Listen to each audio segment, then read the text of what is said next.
There have been terrible trades in NFL history. How bad an NFL trade truly is can only be determined with time. As a man who was on the wrong side of the Russell Wilson trade, I understand the ramifications for a bad trade as well as anyone. I am an expert.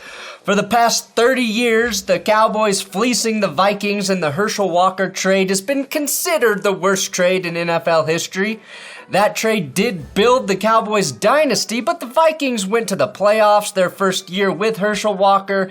We covered that trade in our Rise and Fall of the Cowboys video. But I think it's finally been usurped in terms of total damage that's been done. Today, I want to recap the most detrimental trades in the modern NFL. The worst trades ever?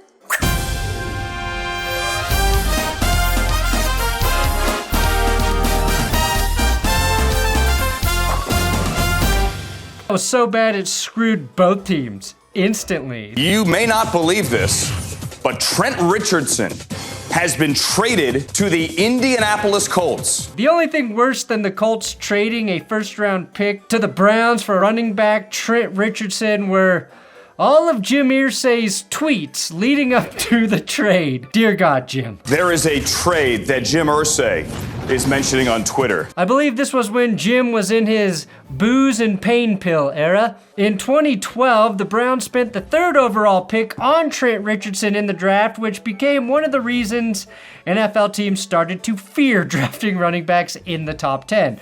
Richardson's rookie season was not terrible, 950 rushing yards, 11 touchdowns, most of which I believe were short yardage TDs, but for the third overall pick, it was disappointing. 1 year later, Jim Irsay infamously sent the Browns the Colts' first overall pick for Richardson. Monumental, a shocking trade. The Colts were okay after the trade, only because they already had Andrew Luck, but Indy only got 29 games out of Richardson, less than 1,000 yards rushing, 3.1 per carry. It was a terrible trade for Indy, but somehow even worse for the Browns, who used the Colts' first-round pick to draft quarterback Johnny Manziel. Cleveland using their second first-round pick to trade up to number 22. Holy shit! Rarely do you see buyer's remorse and seller's remorse happen simultaneously, but poetically, it was accomplished by the team that once left Baltimore and the other team that once moved to Baltimore. Trade we're still evaluating. The Panthers trading for Bryce Young. In the 2023 NFL Draft, the Panthers moved up from pick number 9 to number 1 overall to get the quarterback out of Alabama. Now, they made that trade with the Chicago Bears, who received pick 9, which they traded back to 10 and selected tackle Darnell Wright. They also got a second rounder in 2023, which turned out to be Tyreek Stevenson, who, if you recall, forgot a football game was occurring when Jaden Daniels hit that game-winning Hail Mary that also bounced off his hands in 2024. They also got the number 1 overall pick in the 2024 draft because the Panthers were terrible after drafting Bryce Young. That pick turned into Caleb Williams for the Bears. They also received receiver DJ Moore in the trade, and they have a second-round pick in the 2025 draft. The Bears draft haul is still paying dividends. What I love about this trade is the season following the pick, it looked like the Panthers botched this trade at unimaginable levels. Bryce Young was bad. Team owner David Tepper was worse. Firing head coach Frank Reich before the season ended. They had the worst record in the NFL, and CJ Stroud, who went number 2 overall to the Texans, looked like the next coming of Jesus, if Jesus chose his religion to be football instead of Christianity. Now, the Panthers are a great case study on multiple levels. Do you aggressively pursue a quarterback in the draft, even if that quarterback draft class has serious questions about who is truly number 1? Can you save a rookie quarterback after a horrific rookie season? History is against them. But in 2024, the Panthers hired Dave Canales to fix their free-falling team. Bryce Young got benched early in the 2024 season, and just when it felt like this would go down as one of the worst draft day trades since the Saints giving up their entire draft class for Ricky Williams, Bryce Young started playing better. Now I hope he improves even more in 2025. And the funny thing about Bryce Young playing better in 2024 was he still was pretty average. He got graded on a curve because 2023 was really that bad. I'm rooting for him, but this might be the most important football year of his life. Check your balls. Check them. Today's episode is sponsored by manscaped.com/goodsports. One of my favorite things Manscaped does every year is partner with the Testicular Cancer Society, a registered 501c3 nonprofit organization. TCS and Manscaped are committed to raising awareness and giving support for fighters, survivors, and families impacted by testicular cancer. And Manscaped will be donating $50,000 to the Testicular Cancer Society to help save lives and promote routine self-checks. Routine self-checks aren't just important, they are really fun to do. Manscaped just dropped a special edition bundle, the TCS Ball Hero Bundle, which includes the Lawnmower 5.0 Ultra, TCS Special Edition, and Special Edition TCS Boxers 2.0. And I don't get to talk about Manscaped's boxers enough, but they are quite literally the best boxers I've ever worn in my life. And you can get the limited edition boxers, which are perfect if you're an avid hunter and you're trying to land your first 3-point grimace. If you're watching right now, I'd love for you to do a testes check. Pretend like I'm watching you. Pretend like I'm watching you.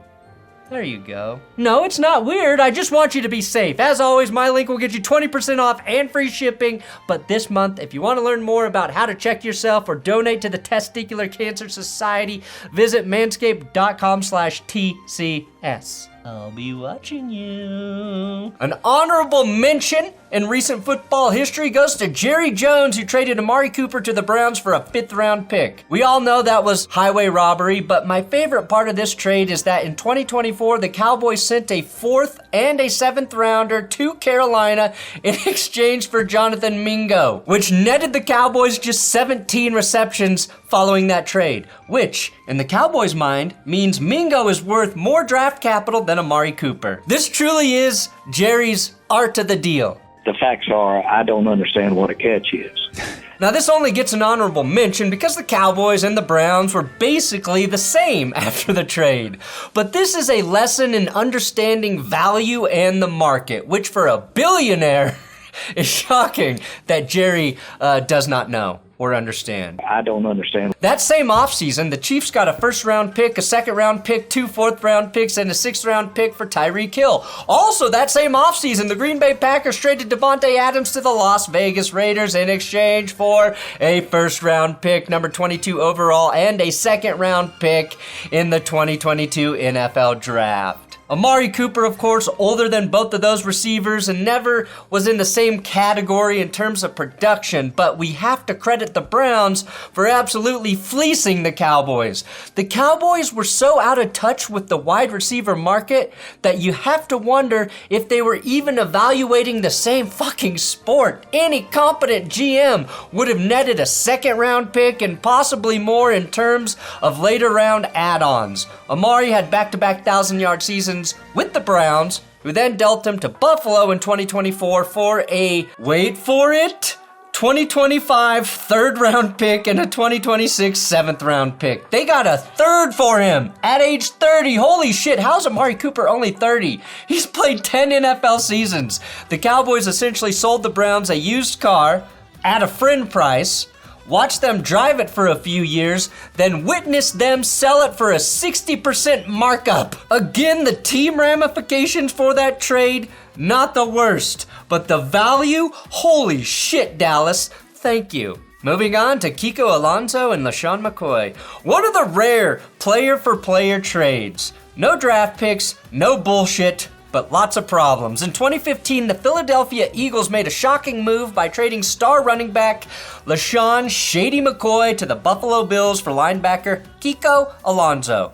McCoy, a 2-time All-Pro and the franchise's all-time leading rusher, was dealt largely due to head coach Chip Kelly's roster overhaul and desire to cut costs. Alonso, Kiko Alonso, had shown promise, major promise as a rookie in Buffalo, but missed the entire 2014 season with a torn ACL. The trade was also personal. Kelly had coached Alonso at Oregon and likely viewed the deal as a chance to get his guy while clearing some salary cap space. The results, for once, skewed heavily in Buffalo's favor. Shady McCoy quickly became the centerpiece of the Bills' offense, rushing for over 1,100 yards in 3 different seasons and earning Pro Bowl honors in each of them from 2015 to 2017. And it's no coincidence the Bills' playoff drought ended in that final year. Alonso, meanwhile, struggled to stay healthy and made a minimal impact in Philadelphia, playing just one injury-hampered season before being shipped off to Miami, where he tried to decapitate Joe Flacco. In hindsight, the Eagles got a short-lived linebacker with knee issues, while the Bills landed one of the best running backs of his era, making this one of the more lopsided trades of the last decade or so. It was also a huge contributing factor in the Eagles firing head coach Chip Kelly midway through that season. That opened the door for the Doug Peterson era and a Super Bowl win. So this disastrous trade didn't really set Philly back for more than a year, but more so became an exclamation point for how bad Chip Kelly was in the personnel department and Howie Roseman was given back control of the team. This bad trade, actually a godsend for the Eagles. Then we've got Antonio Brown. It's rare when a team moves on from a level of talent that AB had on the field and comes away looking very smart. The nearest recent comp is Tyreek Hill, but unlike the Dolphins, who benefited significantly from Hill's services, the Raiders quite literally got nothing from Antonio Brown. The Steelers traded Antonio Brown to the Buffalo Bills in March of 2019. Well, a trade had been mostly agreed upon, but AB nixed the idea. In his infinite wisdom, he decided he did not want to catch passes from Josh Allen. Thus, the Bills delivered the greatest bullet dodging since fucking Neo in the Matrix. Instead, John Gruden and Mike Mayock gave the Steelers a 3rd and 5th round pick for Mr. Big CTE. In terms of draft comp, that felt like a good deal for the Raiders at the time. However, they had to give him a contract extension, which was $30 million guaranteed on 3 years, but could be worth up to $54 million. Brown was already becoming known as a head case. The Steelers had benched him for disciplinary reasons. He was getting sued by everyone on earth. Fortunately for the Raiders, he was such an asshole that the Raiders were able to withdraw his $30 million guaranteed. The Raiders paid him $860,000 to be a training camp headache, which puts Antonio Brown at number 1 for the dumbest $30 million ever lost. Russell Wilson. Now, 2 things can be true. The Russell Wilson trade was a disaster, and the Broncos recovered as quickly as they possibly could have from it. Denver, of course, gave Seattle a haul for Russell Wilson. 2 firsts, 2 seconds, a 5th, plus 3 players, Drew Lock, Noah Fant, and Shelby Harris. Russ turned out to be a lesser version of himself in Denver, but the worst part of the trade was pairing him with first-time head coach Nathaniel Hackett. The other worst part was giving him a 5-year, $242.5 million contract extension before he played a snap with the team. The other worst part, of course, was essentially cutting him before any of those new years on the contract kicked in. Denver paid multiple first-round picks for Russ and $122 million in cash, including close to $40 million for him to play quarterback for the Steelers. Now that kind of sounded like a gift for the Steelers, but it was closer to a Trojan horse than you might think. Russ was largely too conservative with the Broncos, couldn't move like he did in Seattle, and got too much leeway from Nathaniel Hackett's regime before Sean Payton righted the ship. Sean Payton got a decent season out of Russ in 2023, but still knew he was holding the team back, cut his losses, and took the biggest dead cap hit of all time and made the playoffs in the first year without Wilson. Still, Denver didn't get to pick in the first round for a couple years, and while they were hoping that the Russ trade would have put their pick in the 20s or even 30s post-trade, they were picking high, and Seattle got to reap the rewards.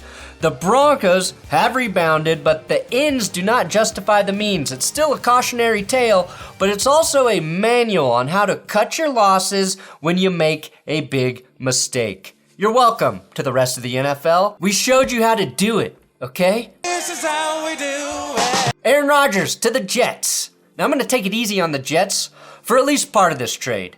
The compensation was not backbreaking by any means. The Jets and Packers swapped first rounders in 2023, and New York also sent Green Bay a second rounder, a fifth, and one more 2024 conditional second rounder if Rodgers had played 65% of the snaps in 2023. I don't need to spoil that one for you. He didn't even play 65% of the snaps of one quarter. Unfortunately, they only got 1 year of Rodgers because his Achilles decided to fold before most fans got to their seats and sipped their first beer in week 1 of 2023. Now, it's difficult to gauge how a trade sets a team as bad as the Jets back. They always suck. They're always back. Even when they're good. Rodgers was the missing link, right? A veteran quarterback who makes very few mistakes, going to a team with a near elite defense and a solid head coach in Robert Saleh. With Rodgers also came Nathaniel Hackett, who probably isn't qualified to be an offensive coordinator in the NFL. Randall Cobb, Alan Lazard, an additional trade for Devontae Adams. Knowing what we knew about Nathaniel Hackett at the time, the fact that the Jets gave him the offensive coordinator position to bring in Rodgers is fucking batshit crazy. Hindsight confirms that for us. Now, Rodgers put up decent numbers in 2024 when he finally got back on the field, albeit not prime Aaron Rodgers numbers, throwing for 28 touchdowns and 11 picks, but it only amounted to 5 victories with a lot of questionable play by Rodgers late in games, and the headache that went along with his presence was never worth it for the Jets. It's hard to say whether the Rodgers trade hurt the Jets or Rodgers more. Rodgers was a year removed from back-to-back MVPs when he went to New York. The Jets were in quarterback hell after spending the second overall pick on Zachariah Wilson. New York thought they were a quarterback away, but it turns out they were too dysfunctional to suddenly turn on the switch and start winning football games. They've blown it all up since. They're betting on Aaron Glenn to save the team, and they got there because somehow Zach Wilson won 2 more games for the Jets in 2023 than Aaron Rodgers in 2024. They say it's always darkest before the dawn, but I'm a little scared it could get even darker for the Jets. I promise you, the dawn is coming. The DeAndre Hopkins trade. Now, it's almost been lost to time because of who Deshaun Watson became and because of other bad trades like Russell Wilson and A.J. Brown, but quite possibly one of the worst trades I have ever witnessed was when the Houston Texans shipped star receiver DeAndre Hopkins to the Arizona Cardinals for a running back, David Johnson, a 2020 second-round pick, and a 2021 fourth-round pick.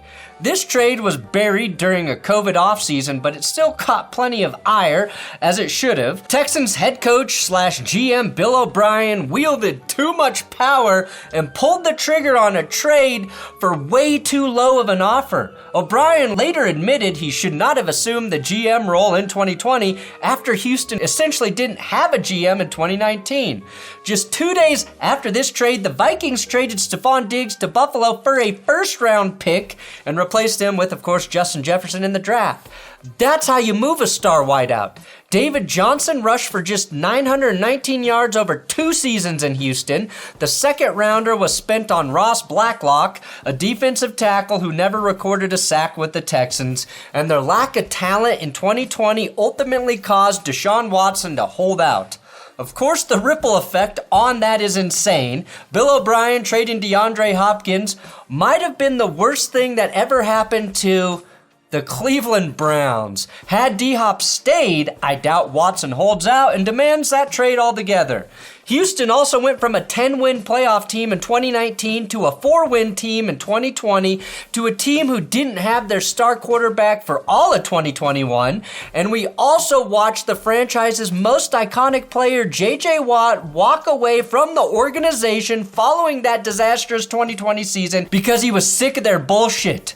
The Watson scandal erased how bad the Hopkins trade was, and that J.J. Watt apologized to Deshaun Watson for wasting his incredible 2020 season as they walked off the field together in that iconic moment. They fired Bill O'Brien and became the poster child for peak dysfunction until, again, the Browns gave them a larger bailout than the banks got following the 2008 financial collapse. By coming together on this legislation, we have acted boldly to help prevent the crisis on Wall Street from As for D-Hop, he was a second-team All-Pro in 2020 for the Cardinals, but only played a combined 19 games in 2021 and 2022 in the desert. He did catch the Hail Murray and eventually signed with the Titans, who were still reeling from my number 2 worst trade in the last 20 years.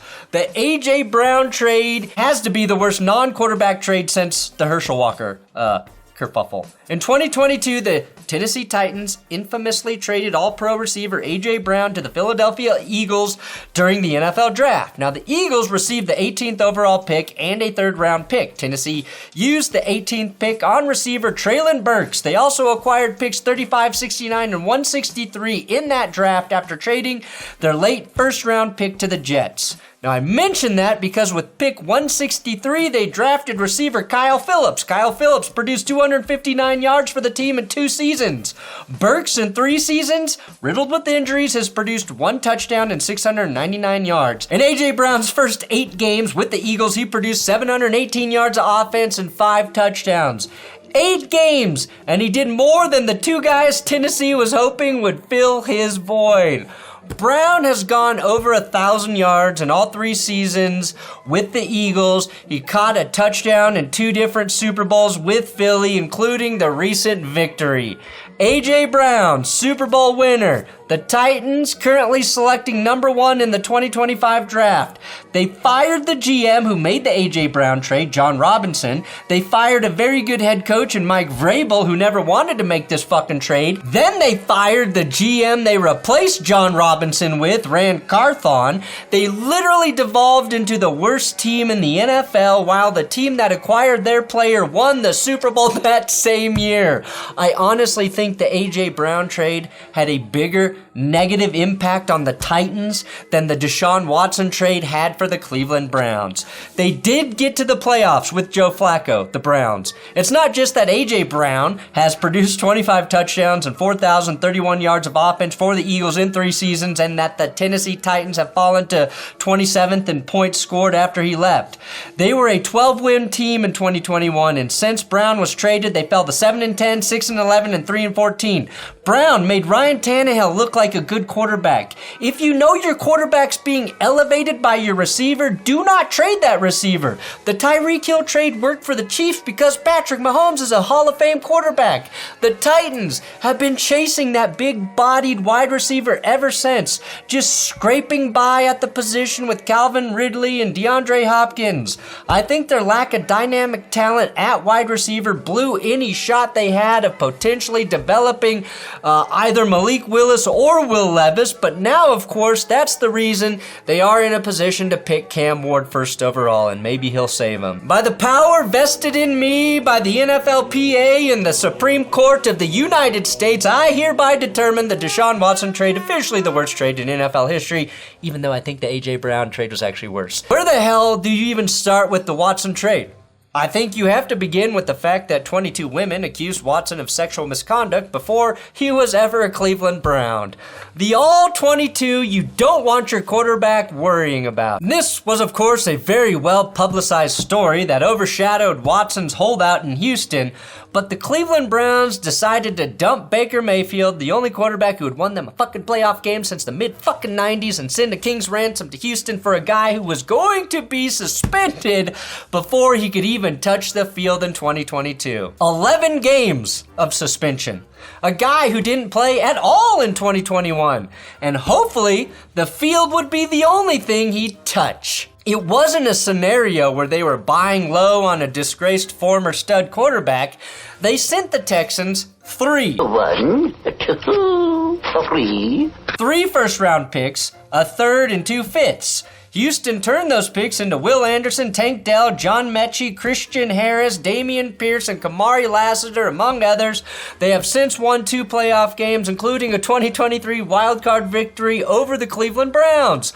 Surely if the Browns were in the playoffs that year, it was with Watson, right? Oh no, the Browns handed Watson a 5-year deal worth $230 million guaranteed, the largest fully guaranteed contract in NFL history. You know that, I know that. And they were in the playoffs with Joe Flacco under center. The Browns are so stupid they let Flacco go after that, and now Flacco's back with the Browns. Watson has played just 19 games as a Cleveland Brown, thrown 19 touchdowns, ruptured his Achilles in 2024, which led to fans cheering as he was taken off the field. It tore again when he was rehabbing as well or some shit, probably because nobody on earth will massage him in physical therapy. That's really all this trade boils down to. Fans in Cleveland applauded his torn Achilles that may cause him to miss the 2025 season and be the literal end of his career. The cap ramifications seem never ending. The Browns took a massive hit to their reputation and goodwill across their fan base, and they squandered a team in 2023 that probably could have made some noise if they had access to previous 2 years' first-round picks or, of course, quarterback Baker Mayfield. Mayfield went to the Tampa Bay Buccaneers, where he's thrown for over 8,500 yards and 79 touchdowns in the last 2 years. And he got a playoff win. This is the worst trade ever because it's been bad from an ethical level, a football level, and a financial level. It was ridiculed as it happened. The Browns will be paying for Watson until 2029. They gave him the worst 5-year deal in NFL history, and in an attempt to free up cap space along the way, have turned it into essentially an 8-year contract with all the void years they have money for on the books. They will be paying for Watson long after he's gone. Thanks for watching the worst trades ever here on That's Good Sports. Please subscribe here for more football videos. If you don't subscribe, we can't keep making videos. And if we can't keep making videos, you probably become a better person. Oh shit. Oh fuck, what am I doing?